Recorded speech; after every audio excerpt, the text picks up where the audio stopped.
Hi everyone, this is Thomas from Video Mantis, and thank you for joining me on another episode of Vault Talk. I'm here with my iPad in front of me, so if you guys have any questions, please let me know. Today is kind of an easy day. I don't have anybody in front of me, and the reason being is because I was working on a bunch of gigs and I didn't have any time to book them. Sorry. So I decided, you know what, there's a couple other things that I have to do, and I still thought that this might be good information for people. So the topic today is organizing your lavaliers and accessories. If you notice right here, this is really embarrassing, God, but I do it too. This is what we're dealing with today. I did a job with a bunch of different sound mixers, and we had a bunch of different kits, and what happened is, everybody was robbing Peter to pay Paul, and this is what I ended up with at the end of the night. It was a long night, and it was a hot room, and we just wanted to get out of there. So, usually I would not accept this. I'd be like, absolutely not. Here, look at this. We're going to look at this under the microscope. That don't look good. I don't like that. So, yeah, we just kind of threw it in a case and got on with it. If I was going to do this perfectly, we would, wrap these up over under and, put little twist ties on them and then have them all set up before we go home. But yeah, that didn't happen. So what we wanted to do was just get it safely in a case and then bring it home. So now that I'm here with all of these, what I want to do is clean them up and just make sure that these are good and ready to go. And I also want to make sure that, this one's probably already done, so I'm going to leave it since it's twist tied.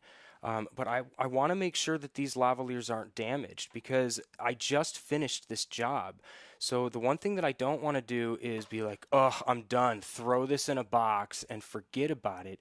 Because then what is going to happen is, you get another job maybe a week down the line or whatever, and you pull out your lavs and you're like, oh crap, one of them's broken. Oh, I need to tell that other client about it. But that client's already wrapped up. Maybe their books are shut down. You need to be very proactive with your equipment. Your equipment is your livelihood. I have lost so much money from not being just a maintenance junkie. You've got to have routine maintenance on your gear. If you don't, trust me when I say you're going to spend more money than the people that are meticulous. I used to get really annoyed at some of the people that are like, no, dude, wrap it the right way or give it to me and I'll wrap it. And I'd be like, dude, man, it's okay. It's just a lav. It doesn't matter. But then I look at some of their lavaliers and I'm like, oh, wow, this microphone is like 15, 20 years old. And mine are, 5, 6 years old and they look like crap compared to yours. And they've been on just the same amount of people. So, you start to put it into perspective and go, wow, that's really interesting. It's pretty interesting how that happens. So, the first thing that I do is, you want to get off all of the accessories. You want to get off all of the tape and gunk like that. It's a very painstaking process. That's why we didn't want to do it at night. And a lot of producers don't understand this process. They think, okay, cameras, they have all their accessories and then they shoot, and then when they're done, they take it and they put it in a case and they go home. But we have all of this little stuff. I mean, look at how small and delicate these wires are. Look at our transmitters. If I take the Mantis cam for a second over to here, I can show you my wireless case. Like, these are all the transmitters that I use depending on how many jobs I'm doing. So, at any given time, I might have 3, 4, 5, 6, 7, 8, 9 transmitters out. And then, if we're looking at ERXs or wireless IFBs, we have all those. Then you start thinking about, okay, well, what happens when there's 4 actors that are wired in the last scene? And they don't want to wait for you, and so when they yell, "That's a wrap," they all scatter to 4 or 5 different areas of the stage to go home. You know, they're racing to get home. Oh, I got to get my clothes off so I can go home. Oh, what's this lav? It doesn't matter. Throw it in the truck. And, you know, that's the problem because then they get broken. I've had a lot of lavaliers. Let's go back under this Mantis cam for a second, if you guys can see this. This is the diaphragm of this capsule, and this is a DPA 4063, by the way. But if you look at this, I can take this, and if I go very gently with my nail, sorry, there we go. That's the actual diaphragm of the microphone right there. This is just a cap, but these little boogers right here are like 20 bucks, maybe even more. I think they might even be 30. Correct me if I'm wrong.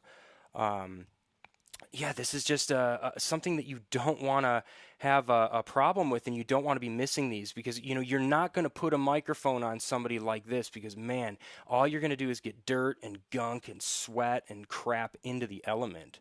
Um, why did you? I'm reading a couple comments from people here. Why did you let them off the hook? You're working for free. If they are broke, hard to keep tech accountable for your gear. Absolutely. No, I'm definitely not putting anyone else's responsibility for the gear. Well, you know what? It depends, actually. It depends on how you're working. My mentality is that if I put a microphone on somebody or if I hand out a ComTech, that equipment it is my gear, but it is the responsibility of the production to reimburse me for the repair or for the replacement if there is damage done to it at that time. You know, if you have an actor that drops a transmitter in the toilet, you need to know about it so it can be put on the production report so it can be issued as a lost and damaged item. It's damaged at that point, and you can go through the process of seeing can it be repaired by the manufacturer. They're the only ones that can clarify that, by the way. And then from there, they can say, hey, yes, we can fix it by replacing the water damaged parts.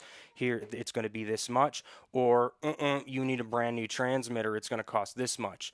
Then that information is given to the production company and they will pay for it. And then a new one is shipped to you pretty much overnight because you need to make sure that you're whole. If not, they're going to have to rent a system to make you whole. You know, they can't just expect you to wire 8 people when you're down a wireless transmitter set. So, you know, hopefully that clarifies. You know, if somebody's bringing back a ComTech that's completely busted, oh my gosh. In fact, I want to show you guys this. I'm going to flip back to the Mantis cam. I'm going to take my ears off for a second here. I have a lost and damaged area. Let me get this out and I'll show you. I had to take off my cans for a second, guys. Hold on. Here we go. This is how I've gotten a ComTech back before. This was run over by a truck. So this is not my responsibility to get that fixed. That is complete negligence on, well, a couple different departments if you want to get honest. So, you know, in a situation like this, I would just go up to the production company. I would just show them and I would be like, just I'm going to get a new one of these, right? And they would be like, oh my God, yes. So I always keep this one just as a memory of how bad, you know, people take care of our gear because these things get thrown on set. This is a $400 wireless receiver. This is just as expensive as some of the phones, maybe not one of the brand new iPhones, but this is just as expensive as one of those. Or, you know, a Bluetooth speaker, well, you'd have to buy 2 of them, you know, if you're around 200 bucks to equal one of these. And people just have complete disregard for them on set. They just have them hanging off of their belts, dropping on the floor. They throw them on the ground when they're pissed off. It's just not a very good thing to do. So, you know, if you're not a sound guy and you have the opportunity and honestly the privilege to be listening, you should be listening. Don't wear it as a necklace. And then the next thing is don't drop it underneath the tire of your vehicle and drive away. My gosh. So anyways, yeah, isn't that crazy? I know, crazy. Bill McCarthy's saying boo.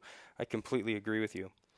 So, yeah, let's get back to some of the wires because obviously you can see that I haven't really done anything yet. This is basically my time to put all my gear away, and I was lonely, so I thought I would join you guys and just say hi and, keep the vault talks going. So if you guys have any questions about anything that I'm playing with, if you guys want to look up some tech specs or whatever, let me know. We can absolutely do that.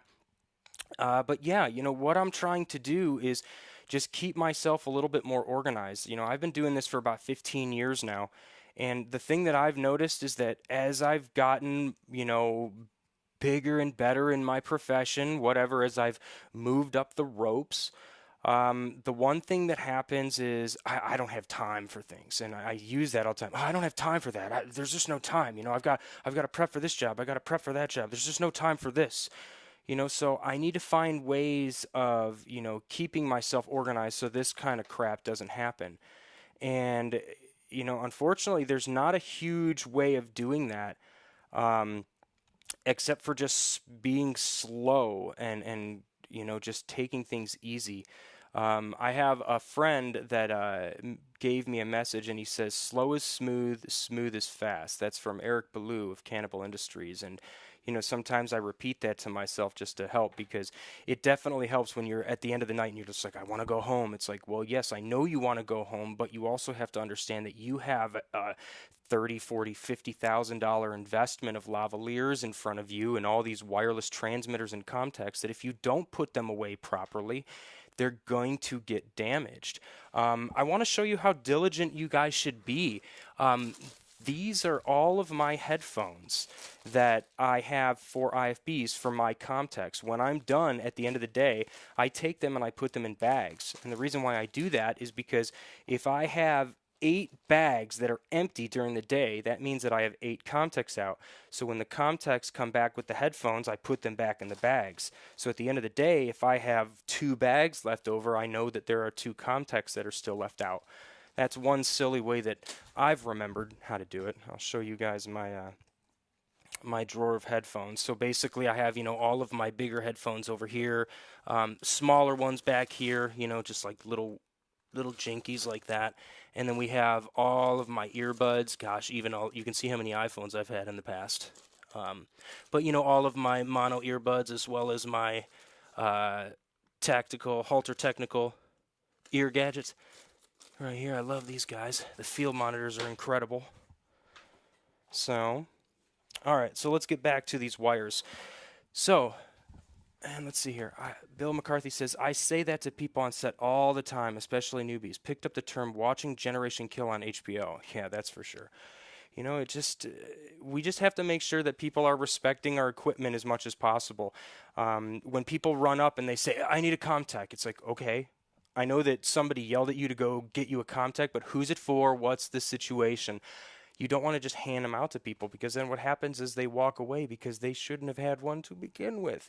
You also have to make sure that you have, when it comes to contacts, that you're ready to give some to camera operators. If you only have 6 and that's for the production company and then camera operators come up and they say, well, hey, we're doing this really complex shot. We need to be able to hear, that's a little bit complex and you have to be prepared for that.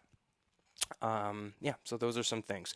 So let's get back to the wires. So the first thing that I do is, you want to make sure that they look clean and that they're not all kinked up. If they are, like if they've got all these bends and stuff in them, what I like to do is hold it right near the neck. I don't hold the head of the lavalier. Beethoven, shh, shh, we're live. Shh, meow, he's meowing. So you don't want to hold the head. You want to hold it down near the neck because if you hold it on the head, when you pull on this to get rid of the kinks, you're going to pull on all of those conductors that are inside that are soldered so finely to the diaphragm or the board that's inside of this lav. You don't want to do that. So hold on to the neck, and the first thing I do is I just kind of get rid of all of the kinks. You don't want kinky cables. All right. And when you get to the end, same thing. You don't go all to the end and tug. You don't want to play a tug of war. You just want to get the cable to look, something like that. And so the next thing is there any sticky residue or gunk that's on this lav? If there is, like I'm looking on here and seeing there's a little bit of tape residue, there's a couple things you can do. I have Goo Gone on just a very clean cloth, and I can sit here and kind of rub on this. You don't want to get this into the grill, and you can also use this on the cable. But I'll be honest, I don't really use that unless if I've got like a really, really like rough, bad wire. What I like to do is just use my thumb and I just kind of clean the wire like this, just kind of going back and forth. I'll put my hand underneath here so you guys can see what I'm doing.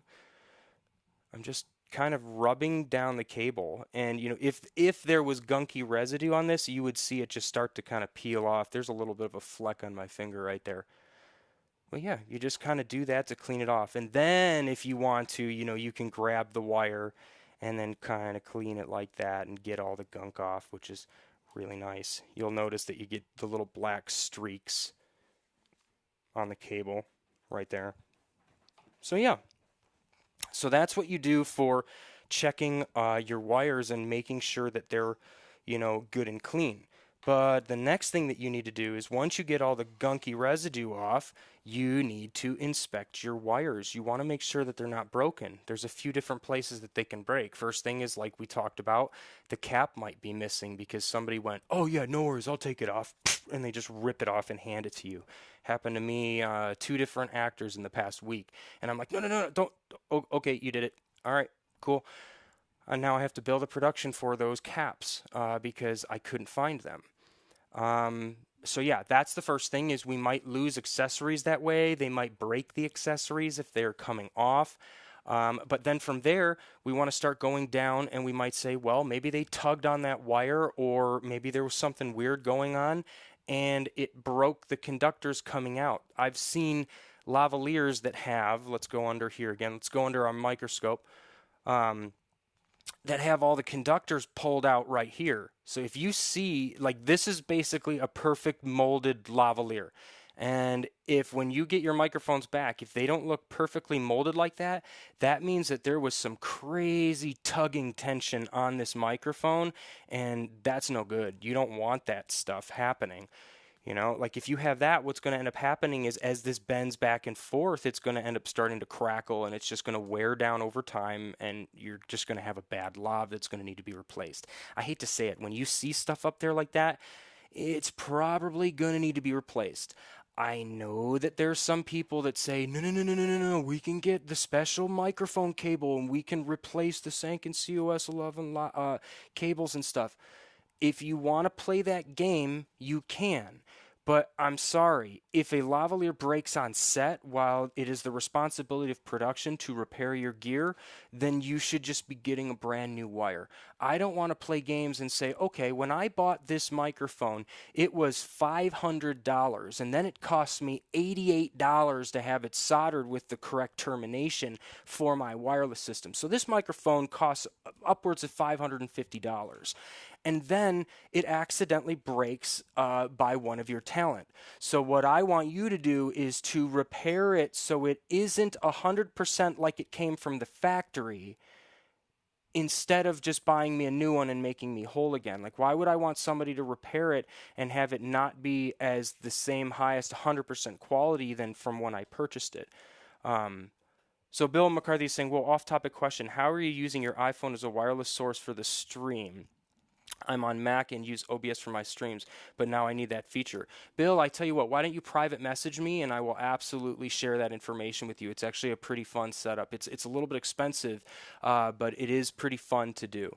So yeah, moving on. So the next thing from the neck of the cable, you want to start going down and inspecting the entire cable. So we're going to go to Bill McCarthy's favorite microscope cam over here.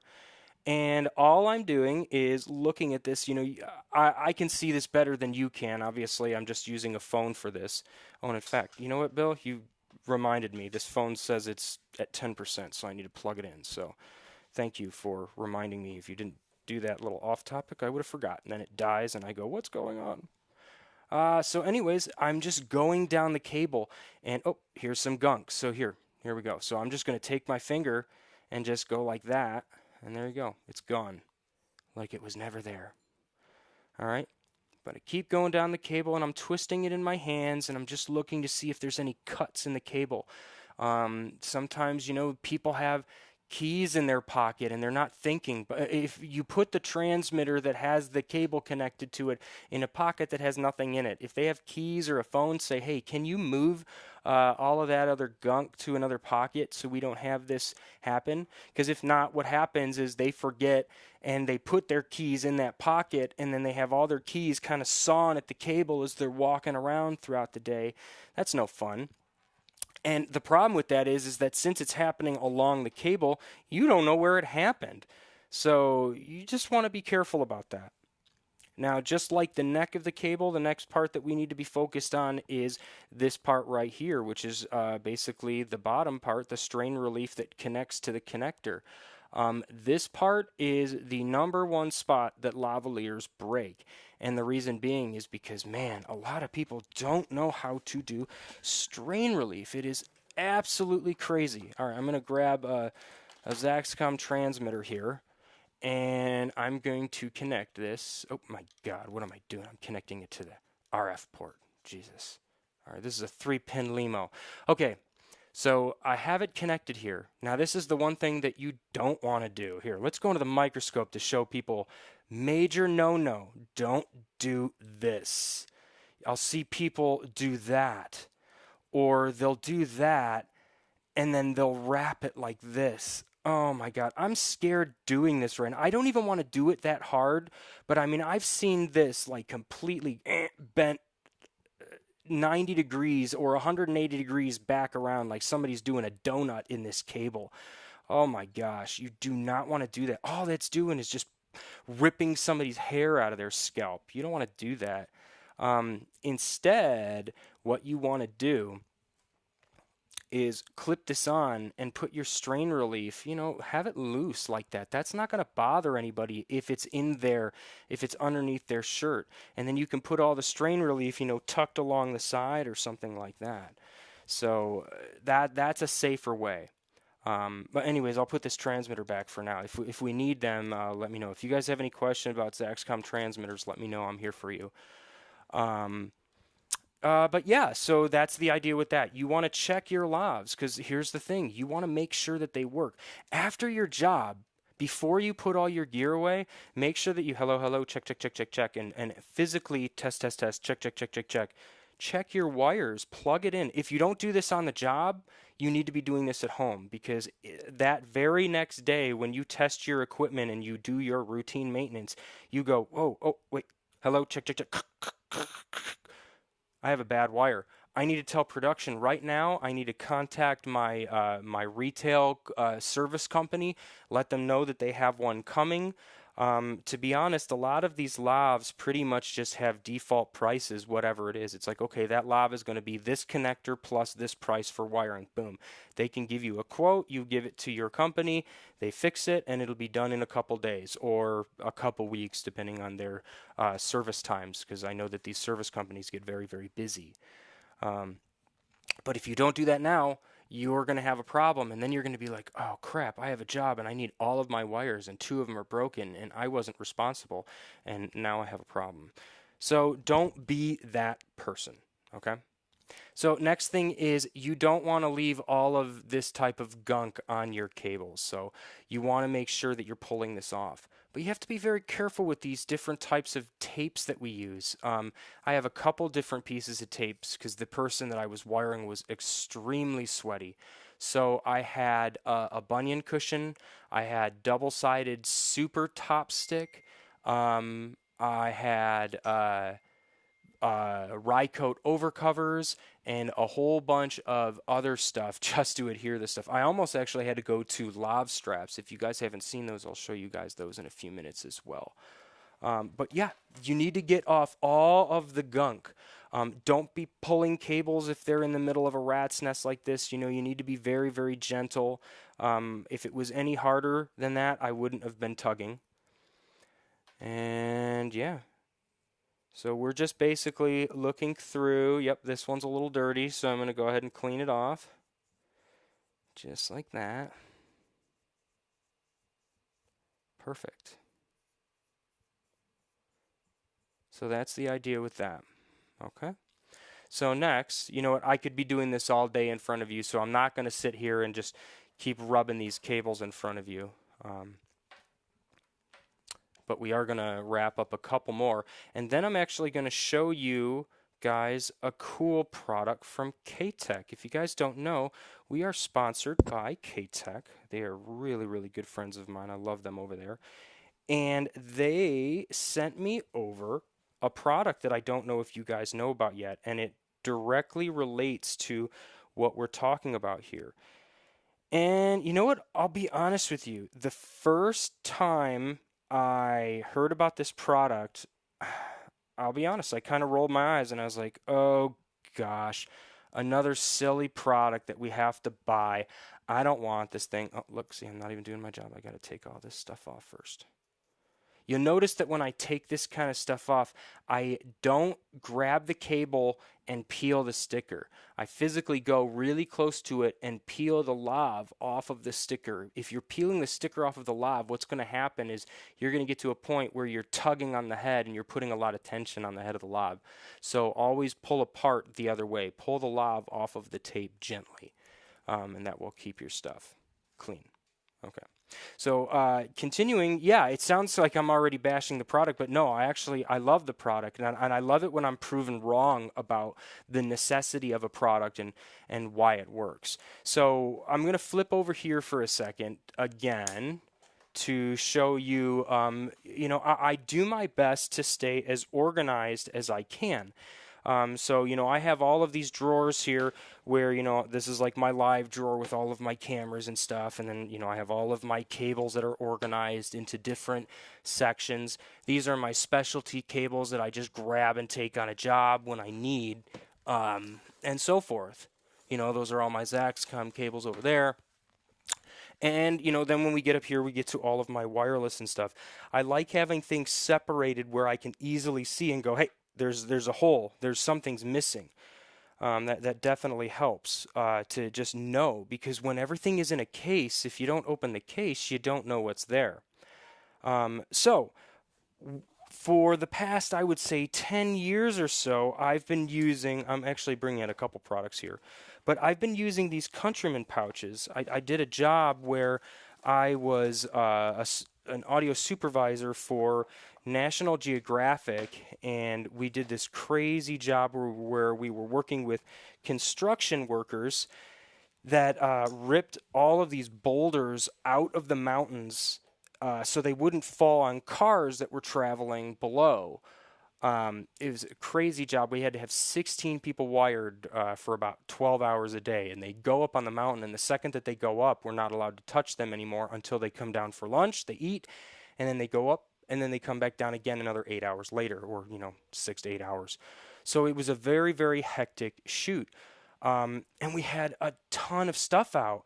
And I had a bunch of the Countryman B6s, and everybody was like, oh my God, don't use those. They're going to break. They're so fragile. And I said, yeah, guys, but I'm working with construction workers that are hanging off of a mountain that are required for their own safety. And trust me, they're not going to not wear it, because I've seen what happens with some of the commercials where people get hit in the face with a 20-pound rock. They're going to wear these hard hats. So what I was able to do was put these cables inside of the helmet along with the transmitter along the back side, with the antenna just poking out the back. And God, I was in the middle of, I think we were in Washington. I had over 1,200 feet of range. It was absolutely incredible. But yeah, and I had to use a lot of these Countryman B6 lavs, so I had a bunch of these cases. And I got kind of lazy over the years, because what I was doing is first is, having one with the accessories, because if you look at these guys, they're actually pretty cool here. They have, different pouch holes that you can put all of your different accessories in and so forth. And then what you do is you take the lavalier and you stick it through the little tape there and you leave it like that. Now it's kind of safe and it won't fall out of its spot. But the problem that I ran into is I started getting really lazy, and I started going, I'm wrapped, and I would just seriously close it up like this taco of cable mess, and I would just shove that in my bag. And then what happened is, I ended up breaking a lot of lavaliers. I wasn't taking care of my gear. And it took me until one of my most recent jobs. It scared the hell out of me because I was coming back from a job on an airline, and I get back home and I dump all my stuff in my room, and the very next day I get a call from TSA. And I'm like, oh God, why is TSA calling me? What did I do? Did I blow up a plane? No. And they're like, is your name Thomas Pop? And I'm like, well, yes, I am. Well, do you know that you're missing something? And I'm like, what are you talking about? Can you please be a little more helpful? And I was really confused because I didn't know that I was missing anything. And what ended up happening, long story short, is this Countryman pouch that has, oh, I don't know. I mean, what is that? $2,000 to $3,000 worth of Lavaliers right now in it, but it had more at the time, was in my bag. And when I started to put stuff through the TSA checkpoint, it fell out of my bag. And you know, the rollers, they have spacers in between. So it went and it fell right to the bottom underneath their machine. Had no idea, didn't see it happen. It was a complete accident, and it could have been like a $3,000 to $4,000 mistake, and I wouldn't have even known where it happened. I'd have been like, guys, I think somebody stole my lavs. Why would anybody steal this? They don't even know what it is or what it's for. So luckily, and you know, it's funny because I just happen to have, I don't have it in this one, but I had my information that says, you know, if this is lost, please contact me. So they were able to ship it overnight because I needed it the next day, and everything was better. Whew. But the problem with all of this, and the reason why I want to bring it up, and you know, it's funny because I pitch a K-Tek product and I still haven't even told you what it is yet. But I love build ups. I'm a very dramatic person. The reason why I'm going into this story is because if I was using the K-Tek products, this type of crap wouldn't have happened to me.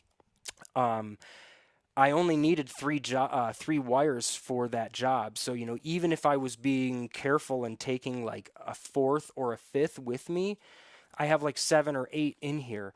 That's more of an investment than I need to take for that job, unless if it's a very important client and you need to be prepared for more. Then obviously you need to take more. Absolutely. Take what you need to make sure that you're prepared for your job. Or if you have one of those clients that's kind of off the wall, make sure that you have enough equipment that you always look like the hero. Yeah. Don't worry about it. I got you. I know you're crazy. Um, but when you're doing these smaller jobs where you only have 2 or 3 transmitters, let's just say you're doing 2 transmitters, at most, maybe you should only be taking 3 or 4 lavs.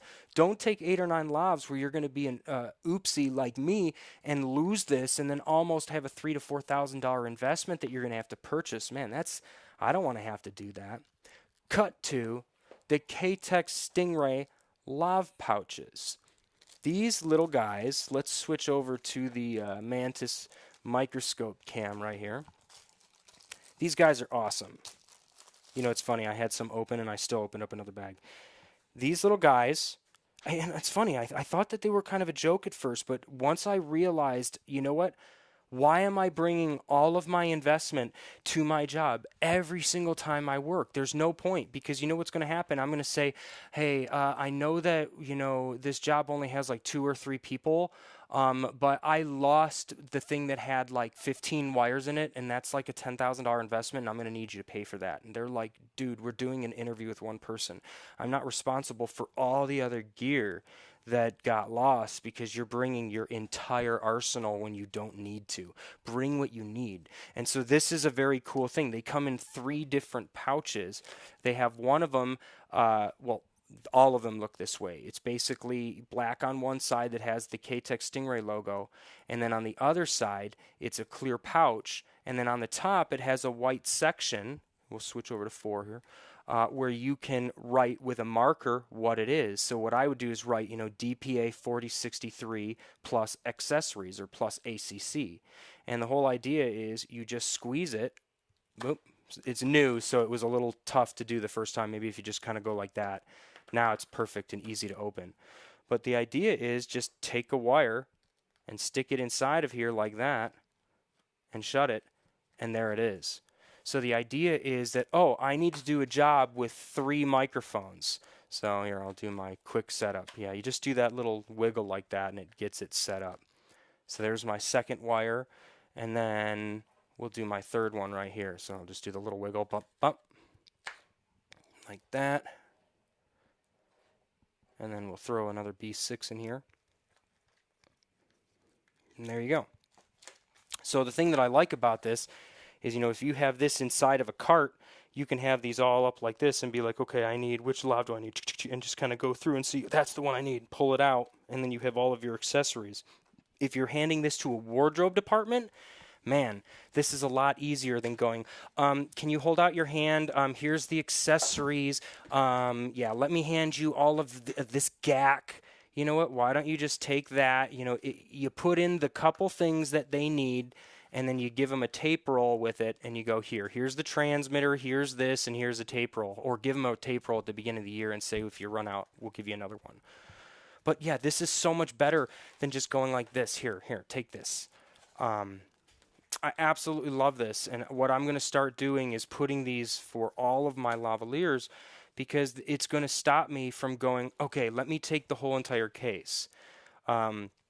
So the next thing that I do is, I do a lot of jobs where I'm only doing like a one-person interview, or maybe two people, where it's like a one-on-one talking where they have two cameras looking over like this. And so when I do these jobs, if I can, I will use two booms over the top. But I'll be honest, the way that a lot of my camera operators love to shoot, especially in sports, they just don't want to see that. They just want to have it be super wide and see everything. So I generally use two wires. And that is what I love these, the K-Tek Gizmo pouches. This is the KGBS1. These are the super small ones. So what I generally do is when I'm working on a job, it's like, okay, I'm working with two transmitters. So I take my transmitter, I take my antenna, and I stick this in here. And now I just take that little pouch kit, and you're good to go. So if you have all of your accessories and everything, there's my kit ready to go. I only have to worry about this one, and then I have my second one that I can get my second wire going. So you get your transmitter, you get your antenna. If you guys are looking closely, I put the wrong antenna in there. Shh, don't tell anybody, it's just dramatic effect. But yeah, that's the idea. So then I would have my two wireless systems, and then this would go into my case. The more I think about, gear that's organized inside of a case, and then this is organized inside of the case, and then this is the big case that goes in the truck, it just makes it so much easier. And then at the end of the night, it's a little bit easier for you. Okay, everything goes back, all the accessories go in its pouch, and then this goes in its bag, and then this goes in its case, so you don't lose as much stuff. When I have everything where it's just like, just throw all of this junk in, forget about it, let's just go home. When I do that, I'm driving home and I go, oh my God, I left my C-stand, or I left my boom mate there, or I left my wireless pouch. I've literally left my wireless pouch on set before too. I'm a very lazy person, guys. It is what it is. Why do sound mixers sit down and say check 1, 2, and not 3? Because at 3 they have to lift.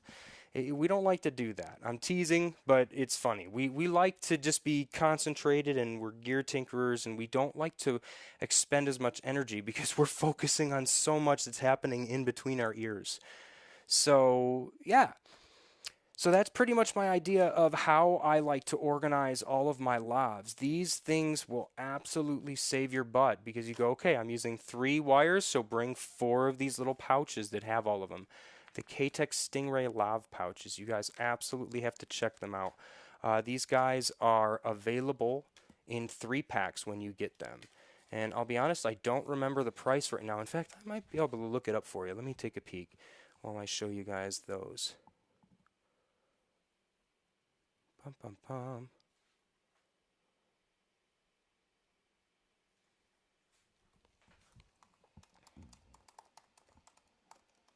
If you guys have any questions for me, let me know. Like I said, I'm just kind of playing and showing you guys some cool stuff.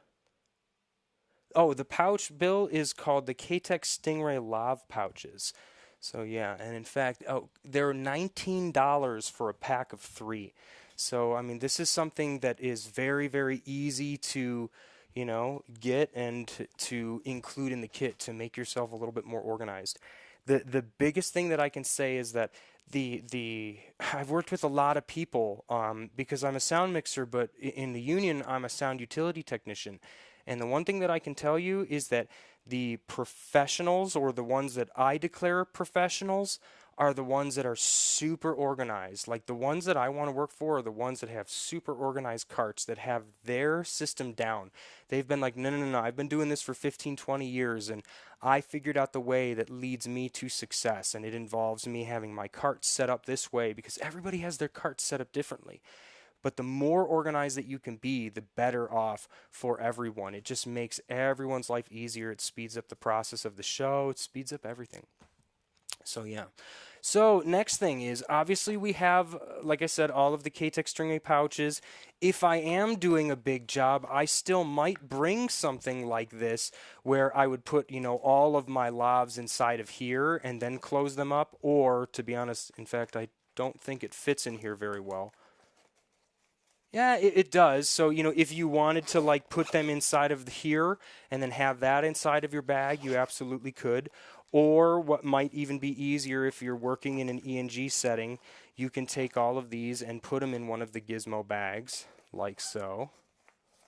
And then the great thing about these Gizmo bags is they have MOLLE strap attachments on them. So what I would do is I would flip these around so you can actually see what's inside of them, like so. And then when you put this MOLLE strap on your bag, you'd be able to see what's going on, like at the top of your bag, as long as it's in there. So it's just a quick way for you to access all of your gear. But next, we got to talk about all of the different accessories.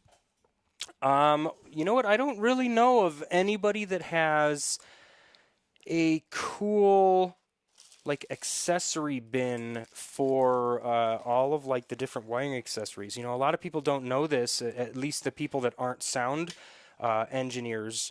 If you're in other departments or if you're in production, one of the things that a lot of people don't know is that this microphone right here is called a Sanken COS11. But the funny thing about it is that, God, how many accessories are for this? If you buy the specific ones that are from the manufacturer, you might have, gosh, I don't know, maybe 4 or 5, but there might be 15 or 20 different companies that make accessories for this microphone alone. And then you might have 5, 6, 7 different manufacturers worth of lavaliers. And the reason why is because different microphones are used for different things. It's just like DPs and camera operators use different lenses to achieve different results. We do the same thing with microphones. They have different pickup patterns. They have different ranges. They have different SPL levels. Maybe we're miking somebody that's near a rocket that's going to be taken off. Well, we're not going to use a B6, maybe, but we might use something with a little bit higher SPL to make sure that we don't have any problems. That's just one example. Then we have different colors of microphones too. So we need a bunch of different places to organize all of our gear as well as all of our different accessories, because that is what we are going into and out of all the time. And the problem is if we just throw it in this big bag, or like if I took all of my accessories and threw it in one of these things, the problem that's going to happen is that I'm going to lose this on set, or I'm going to forget it, or it's just going to be a little bit more, it's not as intuitive for getting all of your accessories out. So what I like to do is I like to use these different types of organizer accessory boxes. Notice that I closed it before I do this, because if not, it's raining parts. Here's another accessory of one, or another option. You guys can get these off of Amazon. I'll go and find a couple and put a few Amazon sponsored links in the comments below. If you guys are interested in picking them up, maybe you could click on those links and help support the site. That definitely helps me to continue making videos like this in the future. So thank you for your support. And for the questions, if you guys have any questions, let me know. So the first thing to know is that these get ransacked when you're on a job. So don't expect them to be clean, because at the end of a job, you're going to have to just sit there and reorganize them. So, I'll put this over here and put the Mantis cam back up. And I'll just give you an idea of what I've got going on here. You want to separate by, stickiness and stickiness intensity. Like, for example, I have, just regular top stick over here. And then I think below, oh, you know what? This one doesn't have any. This one doesn't have any super top stick. You know what? I think I used all that up on this past job. I need to get some more. But the idea is that you want to have, your regular top stick, you want to have your super top stick, you want to have your stickies, all in different departments. However you want to do it, there's no special way. It's like put your overcovers over here, or else you're never going to work in this town again. That's not how this works. You want to have something organized to the way that you want it, and you want to have it labeled. So if it's labeling it out here or labeling it here, like a Guess Who game, however you do it, do it. Just make sure that it's right. Um, Things that you want to have. You want to make sure that you have super hardcore wind protection. Those are like the wind protection balls. You want to have some type of an overcover and an undercover. I know that there's a couple different types of kind. Those are rye coat versions. You can also get the Ursa version. They have like soft circles and things. I haven't personally used those yet. I'm in talks with them to hopefully get a couple that I can show you guys live. I would love to do that. So I'll get back to you guys on that. Next thing is you want to have a couple pieces of Velcro cut up. This is always good. If you need to Velcro a transmitter somewhere, you want to have a couple pieces ready to go. A couple that are this size and then a couple that are half as well. Here's all of my Rycoat stickies. You definitely want to have those standing by. If you'll notice, I've got, this just got a mess, so, obviously you got to clean it up a little bit from time to time. Concealers, these are very good things.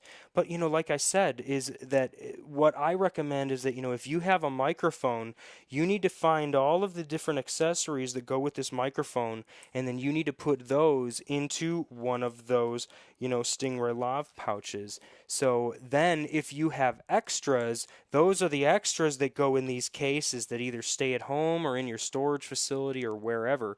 You don't want to be bringing, like I said, every single thing, because that concealer costs $20. All of these different clips cost $20 or $30. So if I lose all of my additional accessories, man, I'm screwed. So what would be better is saying, hey, if I have a job with 2 transmitters, I will bring my 2 wireless pouches with my transmitter and my antenna and a couple extra sets of batteries in there. I'll put my lavalier in there and have it ready to go. So if somebody needs to help me wire, I can go, here, this is all you need. I'll even put a tape roll in there. And then what I'll do is I'll say, okay, after maybe I have 2 transmitters and 2 transmitter kits, I'm going to bring one more wire just to make sure I have my backup, and then maybe you get one more of these Stingray pouches and you put an extra clip, white and black, put an RM11, put an extra windscreen, any of the other little things, maybe put a couple overcovers and undercovers, maybe a wind ball, all the other little accessories, so you can just have maybe little, because God, I put in like 4 or 5 things, and this is now over $100. This stupid little pouch. The contents inside of this pouch is way more than what the pouch is worth. And you would just put, accessories on this. It's a real great thing. That way you have everything that you need, including all of your additionals. Then when you get home, you can take all of those things out and put them back, because that's the whole thing, is keeping yourself organized. At the beginning of the day, you should be able to go in and go, okay, I have 10 RM11s, and at the end of the day, when you come home, you take them and put them all back and go, still have 10. That's good. So yeah. So that's pretty much what I'm going through. I noticed that I don't have any moleskin in this pouch. This is the one that I love the most because I can close this up and just fit it right inside of my Stingray pouch in between my wires and my recorder. So I just have a bunch of accessories. Then I can put my bag on a table. I'm not running around with this. But if I'm standing still or if I'm, putting my bag on a table, I just kind of have it in there with me all the time. And if I need it, I can pull it out, hold it, and then use what I need, shut it, and put it back in my bag. Yeah.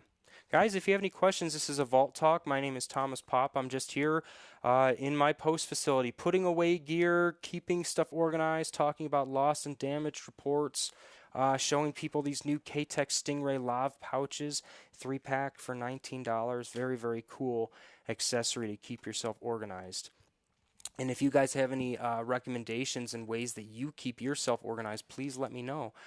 We're here just bridging the gap between students and professionals.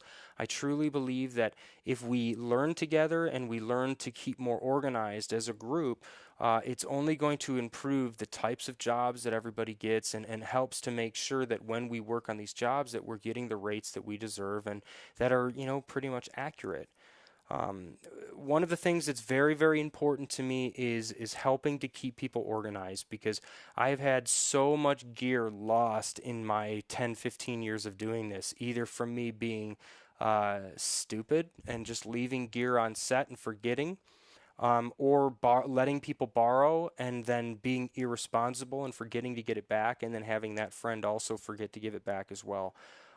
So that was one of the reasons why I started to create Video Mantis, is to help people create their personal gear inventory. So if you guys haven't downloaded the Video Mantis app too, make sure that you check it out. It is in the App Store. You just search for Video Mantis, 2 words, and you'll see the green bug. Looks like this guy right here, and let me know what you think. If you guys have any questions, we'll go from there. I'm probably going to be doing a Vault talk to show you how to organize yourself better with your gear using the app too. Because the great thing about that is that if you're doing jobs, you can create certain kits of all of the gear that you use, and then you have checklists on your phone to help you keep yourself organized, not only in your kits, but physically on your phone, so you have a list that you can check off at the end of the night.